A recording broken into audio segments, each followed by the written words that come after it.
Hello everyone, so welcome to today's video. I wanted to do a video sort of recapping a few of the new things that I have recently used, some things that were new to my collection that I have gotten over the last couple of months that I've been using on camera and also off camera. And I wanted to do this video because I was, sharing some first impressions and some things with you guys, and I had a lovely subscriber leave me a comment that sometimes YouTubers don't get the chance to sit down and recap some of the products, and there may be YouTubers out there who do that, and I wanted to maybe start doing that myself, where I'm doing first impressions, sharing new products with you guys, and then kind of revisiting them after some time of using them and kind of formulating my opinions on the products, the formulas, and the best way to apply them, because honestly I do think that's helpful. And when that subscriber mentioned that some YouTubers don't do that, I feel like maybe we should do that to help our viewers with their decision making when it comes to purchasing product, because ultimately that's what some of these videos are for, to help you with new products, with existing products, point you in the right direction, give you those recommendations, tell you what to try, what to stay away from, what's worth the splurge and what's kind of like a disappointment, because we all know that there are some really great products out there, but there are also some that aren't that great. And that's the whole thing with this YouTube channel, is trying a bunch of product out and sharing with you guys my thoughts and kind of giving you recommendations and giving you my honest opinion about products. So I think that I'm going to start doing this periodically. I've pulled some product from my collection. It's very random. It's not going to be any like specific, like just one category of product. I have a little bit of a few different categories. I have been trying a lot of foundations and concealers, so I have a couple foundation-y type of products, some lip products, and eyeshadow. So just a few, and I think I will do like a few products in one video because I've tried so many new things that I think it'll just be a little too much to do everything in one. So we'll break it up. I'm going to start with the eyeshadows. The first ones are the Milani eyeshadows. I have two of them. The first one that I purchased was the Pure Passion eyeshadow palette, which is the warm tones. This is one that I had been wanting to try for some time, and then I just finally decided to explore more within the brand of Milani, and I ordered a bunch of products from them. I've done multiple orders, and I have been thoroughly impressed with the brand. So right off the bat, a great drugstore brand to try, but the formula of these is really great. They're pigmented, the mattes blend out quite nicely. I have enjoyed using this palette. There's two shades that I haven't really used too much, which are these two shades here, but I've used the majority of all of these here at some point, or pulling some of these into different looks. And the quality, the price point, the size of the eyeshadow I think is really great, and it comes with a mirror, so I have it upside down because usually the mirror kind of glares with the sun.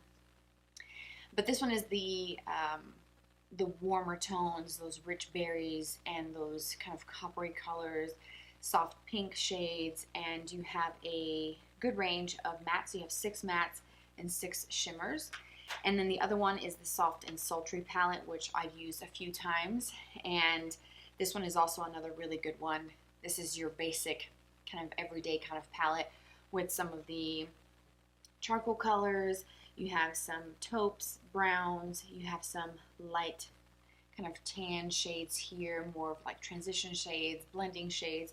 So you have a great mix of different colors. So this one is going to be just a little bit more on the cooler side compared to some of the other palettes that you may see on the market. There's a lot of warm tones and very different, the Soft and Sultry from the actual Pure Passions. This one is very, very warm. Towards the end, I will share with you guys another eyeshadow palette, but let's kind of shift gears to some complexion products. So I'm going to start off with the BareMinerals Complexion Rescue Tinted Hydrating Gel Cream. Again, another product that's been on my radar for quite some time. I think since it came out, I'm like, I used to use their minerals, and I used their minerals for almost a year straight, and I absolutely loved it. I used the It Cosmetics Your Skin But Better CC Cream, again, for almost a year straight, and I thought, you know what, I don't have a tinted moisturizer in my collection, so let me think about repurchasing It Cosmetics, or should I try the one from BareMinerals? And I went with BareMinerals. I have it in the shade called Birch 1.5. And this is a very lightweight product. It blends quite nicely. The first time I used it, I used a beauty sponge, which is how I apply all of my Complexion products. I use a damp beauty sponge, and I felt like I got a very light coverage, and I used this in a first impression. And I started with this, and then I ultimately ended up going over it with a foundation because I wanted more coverage, needed more coverage. But I have been using this since then, and I think that the best way to apply it is using your fingers. I think you get the most coverage with your fingers, and I was quite pleasantly surprised that there is a difference in coverage level between a damp beauty sponge with this product and your fingers. And I remember doing the same thing with the Cosmetics. I used my damp beauty sponge and got really great coverage, but the moment that I used my fingers, I got full coverage on with that, and I was not expecting it. This is still not full coverage by any means when you use your fingers, but it has a good strong medium coverage for a tinted moisturizer. I think that's pretty good. And it's supposed to be just a very lightweight kind of product. It's not meant to be full coverage like a foundation, but the best way is using your fingers, or even if you don't like using your fingers, like a densely packed kabuki brush, maybe even like a foundation style brush, but I would not recommend the beauty sponge unless you're wanting something very thin and very, very light and very minimal on the skin for your everyday look, or if you're wanting a very thin, light layer before going in with some sort of foundation over the top. Pleasantly surprised with that, and I really do like it. I like the coverage. I like how it feels like I'm wearing nothing. I completely forgot that I was wearing this one day. I actually wore this recently on Thanksgiving because I started off with a very simple look and it ended up being a full face look. And I did do Insta stories and I shared that with you guys. I shared the look, I shared the products, and this was one of the ones that I used that day, and it held up really great through cooking, through cleaning, just hanging out with the family. It didn't move, it didn't budge. It just is a really great product. The next two are from Milani. The first one is the Conceal and Perfect 2-in-1 Foundation and Concealer, and then the Conceal and Perfect Foundation Stick. So I'll start with the foundation and concealer. I have it in the shade 00BB Nude, and I feel like it's a pretty daggone good match. They have a tool on their website that is a foundation finder tool where you can plug in previous brands and products that you've used, and they will give you their recommendation in the foundation that is closest to what you are currently using. And I put in, I forget what foundation I put in on that. I think I was using my Revlon Photo Ready Candid Concealer and Foundation, and then this is what it recommended. And I thought it looked a little dark online with the photos. I'm not gonna lie, I was a little hesitant, but once I got it and I tried it, I actually felt like the match was probably the most perfect match I think I've ever tried in a foundation. And the fact that I was able to get that from ordering online was even more impressive. The coverage level on this is really great. This has been out for years and years and years. I'm just a little slow getting on that bandwagon. I like the pump action here. It's dirty. I didn't even clean it before this video. I've used this quite a bit. I like the coverage. I use my damp beauty sponge, and I feel like I get a really good coverage with it. Certain areas like blemishes, that's always been a very tricky thing to cover. I feel like they are not very receptive to concealer or foundations. A little bit better with concealer, but not so much foundations. I feel like they're kind of like, no concealer. They want to shine because that's what blemishes want to do. They want to stand out and be a pain. But a couple layers of this, using my fingers to kind of tap over the areas that have scars or current breakout, is sufficient, and I do enjoy it. And it was something that I was very pleasantly surprised with, and kind of kicking myself that I didn't try this any sooner, but we're here and it's actually really great, and I do enjoy that. The next one is the foundation stick. Now, I have some good and bad about this one. I do like the foundation stick applicator. You just kind of twist it up and you just scribble it on, and it blends quite nicely. And again, I use my damp beauty sponge to apply it.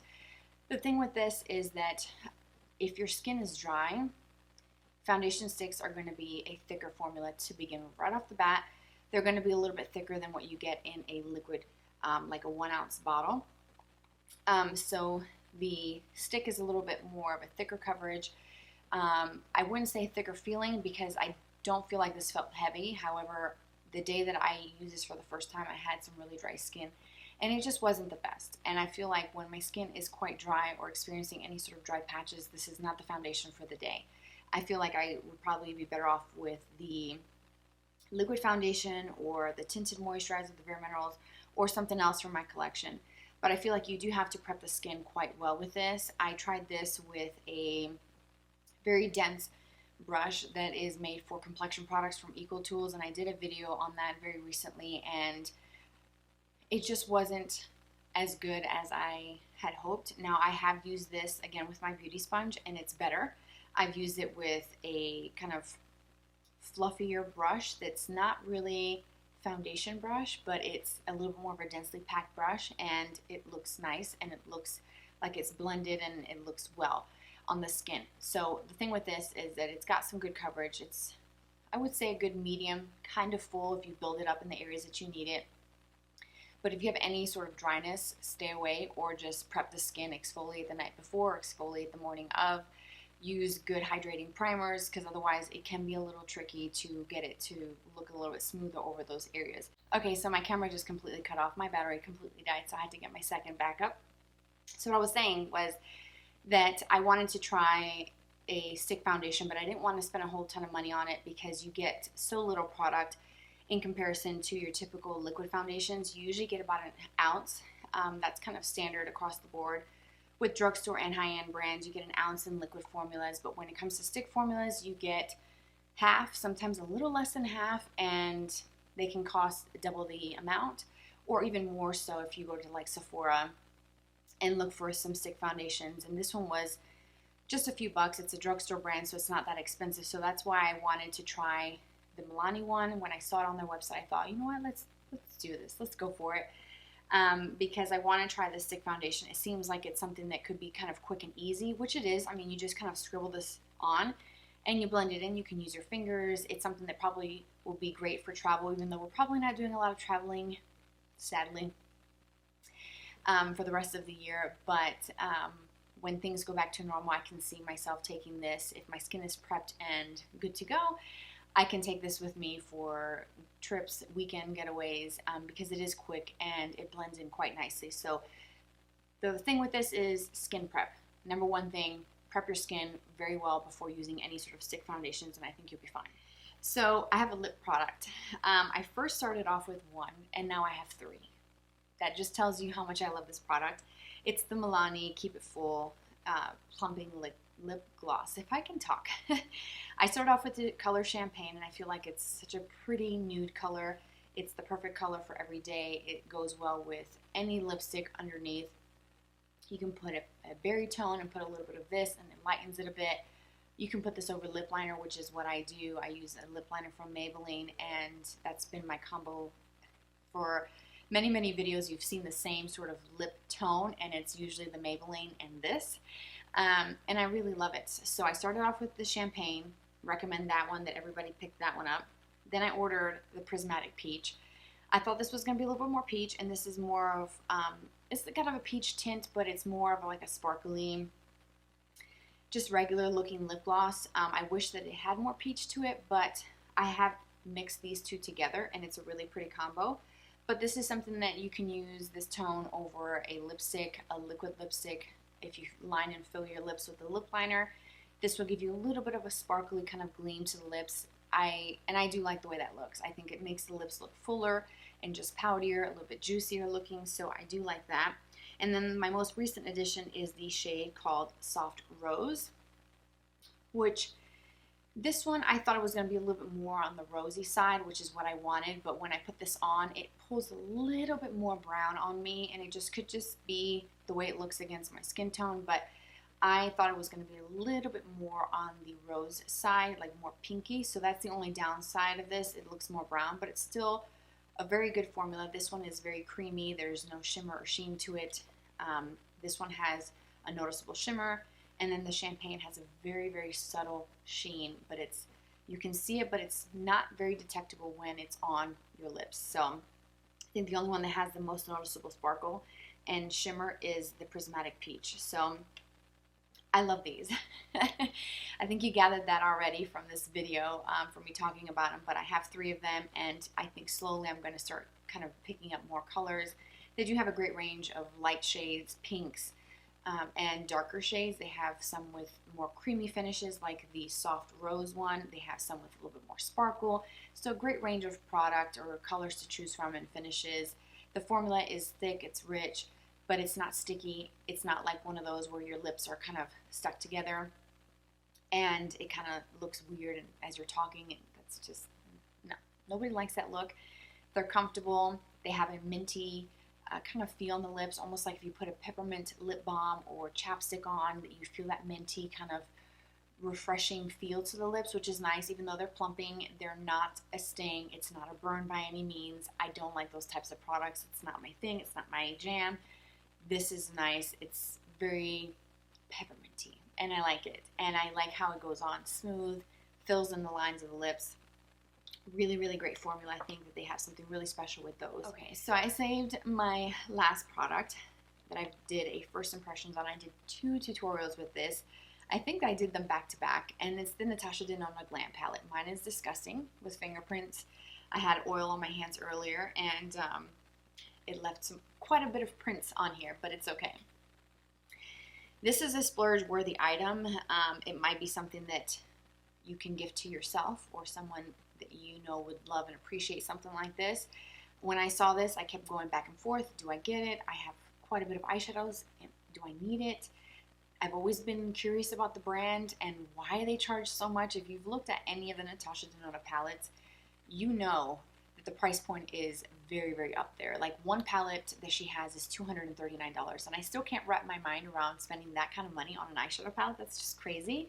I can see that for a makeup artist or someone that works as a makeup artist and for movies and things like that. I can see that, but for me as an everyday kind of person just like you, I just don't see it for myself. And she's got other palettes that are I think around $160. This one is $65, so it's a little bit more affordable. I feel like you can save a little bit easier for something like this. The price point is honestly comparable to some of the other brands. If you look at just a designer, the first one, Tom Ford, off the top of my mind, they have quads with 4 eyeshadows for $88, which is ridiculous, and you're just paying mostly for the name, I feel, than probably the formula and the colors. And I can't, you know, even Charlotte Tilbury, you pay $50-some for a quad, $75 for a palette, so $65 doesn't seem so bad, does it? But on the inside, and she is much prettier in person, you guys. I will hold it upside down so you guys can see. It's a very everyday. You have a subtle warmth coming through with some of these tones here, a nice beautiful gold and a bronze, and then a dark brown, and then this warm color here. But it's going to be more cool toned than you are accustomed to seeing on the market right now. You see a lot of warm tones, a lot of berries, a lot of oranges, those types of colors. Those are very fall colors, and I love those. Don't get me wrong, I'm all about the warm tones, but there's something very special about this palette. And I have used every single color, and every time I do a look with this, I have been so happy with the way it looks. And I have worn this so many times since doing those videos, and honestly I feel like it has been worth the $65 investment. I do think that this setup is a little different. If you've seen pictures of these colors online in the setup, they're labeled brow bone, outer lid, center lid, lash line, blend, smoke. So they don't have like color names like her other palettes or other brands. It's more of a guide as to placement of where they go on the eye. That being said, you can definitely do any sort of arrangement that you want. You can even take these out because it has little pins in the back. You can just take like a bobby pin or something in the back and pop them out and rearrange them yourself to suit your preference on how you like to apply them. I did a look following the labeling, transition, lash line, smoke, inner corner, outer corner. And then I did another look kind of just free range, going in for it how I wanted to wear them for the day. And either way it works. But I feel like if you're a beginner and you want something luxurious, something very special, but you also want a bit of a guide as to where certain colors go or how to place certain colors, that might be helpful. But for those of us who wear makeup on a regular basis or have lots of eyeshadows and we've been trying and testing products, we kind of just go all in. And I tried to put as many of these as I could on my eye because I'm like, for 65 bucks, I'm going to make some good use out of this. It has a lovely sized mirror as well. The mirror is the size of the actual compact. And again, it just feels so special and luxurious using it. And it's something that every time I do a look with it, I've been impressed and I've been happy with it. And it hasn't disappointed me. The quality is there, the pigmentation, the creaminess, the smoothness, the blendability, everything that you look for in an eyeshadow. So I can see why people love this brand so much. Now, is that enough for me to spend $165 on another palette? I think I'm going to think very long and hard on that one. However, the bronze palette is around $65, and that one kind of piques my curiosity, but the only reason why I haven't tried that one yet is because I feel like the whole look is, they're all going to look the same because they're all very prominent in that bronze color story. So I feel like every look is going to look very, very similar, whereas this, you can do a little bit of cool, you can do warm, and you can do a combo of both. And I have created different looks with this palette, so hopefully that helps you out if you've been curious about this. That is it. Those are the handful of products that I selected for this video. I hope that this was helpful. I hope that you like these kinds of videos. Let me know in the comment section what you think about it, and if you want to see more of these types of videos, I can certainly do them in the future. I do feel like it's helpful, especially with all the new stuff coming out and all the new things that we're using in our videos and trying on camera and off camera. It's always good to kind of just sit back and say, you know what, let's revisit this. So let's look at how this actually works. Is there tips and techniques that can make the product better, or if it's just really not something that's been working? And I think for those reasons, I personally see myself doing these videos more often. So let me know if you want to share your experience with any of these products. Please share down in the comment section. I love hearing from you guys, and those of you who watch and take the time to comment, thank you so much. It means the world to me. And I read your comments and I respond, and I take the time to spend with you guys online, and I hope that you enjoy that as well as much as I do. You can follow me on Instagram. That's where I'm most active on social media. I'll put it on the screen. Hopefully I will see you there. The description box is going to have everything listed for you so that you can screenshot it if you want to try these products for yourself. Take care, you guys, and I will see you very soon.